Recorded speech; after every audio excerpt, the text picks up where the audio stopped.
Assalamualaikum warahmatullahi wabarakatuh. Perkenalkan, nama saya Emiyanti.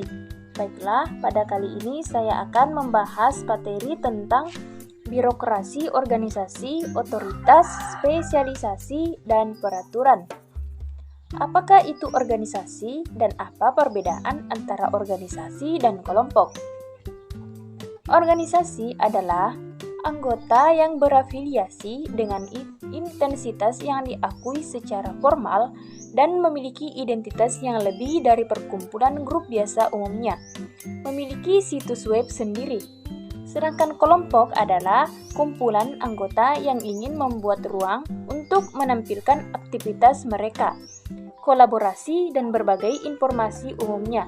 Sebuah kelompok tidak memiliki situs web dan identitas yang tidak lebih dari organisasi.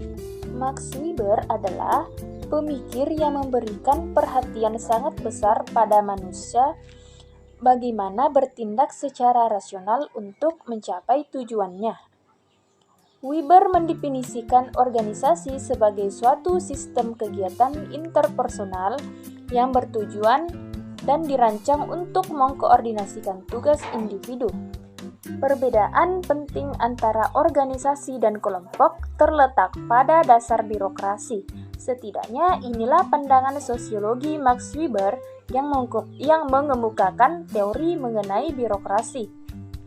Organisasi memiliki sistem yang mengatur dirinya, yaitu birokrasi, namun tidak demikian halnya dengan kelompok yang bukan organisasi. Karena organisasi merupakan birokrasi, maka penting bagi kita untuk memahami gagasan Weber mengenai birokrasi. Bagian A. Otoritas. Otoritas atau kewenangan biasanya muncul bersama-sama dengan kekuasaan.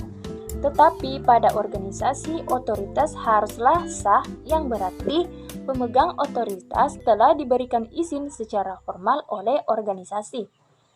Efektivitas organisasi bergantung pada seberapa besar manajemen menerima kekuasaan sah atau legitimate power dari organisasi. Menurut Weber, suatu prinsip dalam birokrasi adalah bahwa para manajer atau administrator harus ditunjukkan berdasarkan kualifikasinya, walaupun ketentuan ini tidak berlaku umum. Yang B. Spesialisasi. Prinsip kedua adalah spesialisasi, yang berarti sejumlah individu dibagi menurut pembagian pekerjaan, dan mereka mengetahui pekerjaan mereka masing-masing dalam organisasi. Peningkatan atau perluasan posisi atau jabatan dan uraian pekerjaan atau job description seorang karyawan adalah contoh bagus dari spesialisasi. Perhatikan perbedaan antara suatu birokrasi dan tipe-tipe organisasi lainnya. Misalnya, seorang yang bekerja pada satu toko kecil yang menjual kebutuhan sehari-hari, maka biasanya ia akan mengerjakan semuanya, mulai dari mengelola mesin khas hingga menyapu dan mengepel lantai. Jika kemudian toko tadi menjadi toko besar, misalnya menjadi supermarket, maka mulailah sifat birokrasi muncul. Bagian C. Peraturan. Aspek ketiga dari birokrasi adalah kebutuhan terhadap peraturan. Apa yang membuat koordinasi organisasi dimungkinkan adalah karena adanya pelaksanaan dari seperangkat aturan bersama yang mengatur perilaku setiap orang.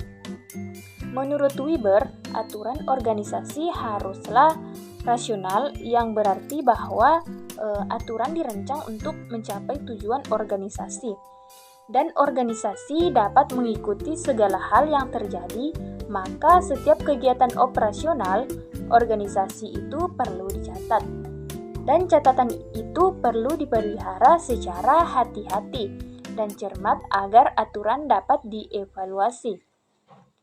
Selain ketiga faktor tersebut di atas, Weber juga menambahkan beberapa faktor lainnya yang pada dasarnya merupakan tambahan penjelasan terhadap ketiga faktor yang telah dikemukakan tersebut.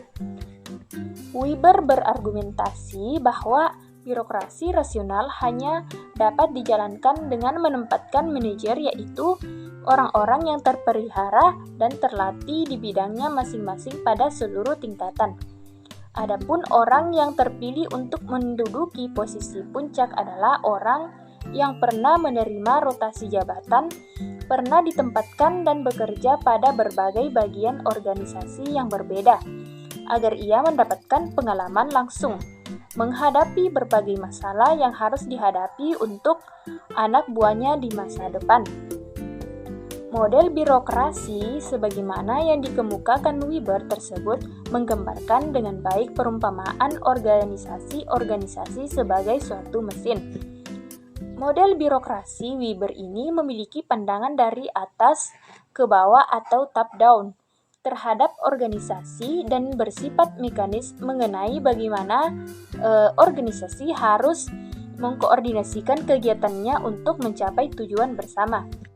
Teori Weber sangat menekankan pada pandangan yang bersifat individualistik terhadap struktur. Dengan kata lain, struktur terbentuk karena adanya individu-individu.